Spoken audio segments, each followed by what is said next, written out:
How to stop WhatsApp from saving photos to iPhone camera roll. So all you have to do is to go here directly to your WhatsApp. But before that, you have to go here to your App Store and make sure that you have updated your WhatsApp application.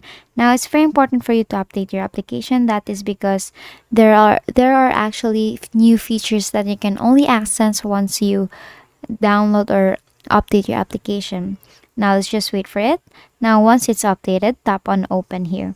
Now here you'll see all your conversations directly, right? Here it will automatically lead you here to your messages or your chat section. Then to be able to set up or to stop WhatsApp from saving photos to your iPhone camera roll immediately or automatically, what you're gonna do is on the bottom part you will see a lot of options, 5 options there. Click on the gear icon or the settings. And then here you will see chats, click on chats. And then here you will see save to camera roll, and currently it's actually toggled on.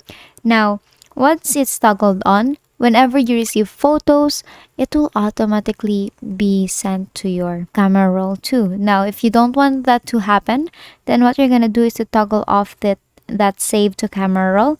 Basically, the photos from your WhatsApp won't be saved to your camera roll anymore. And basically, that's it. That is how you stop WhatsApp from saving photos to iPhone camera roll. And that is all for today. If this video helped you, please don't forget to like, share, and subscribe to our YouTube channel to show your support. Thank you for watching.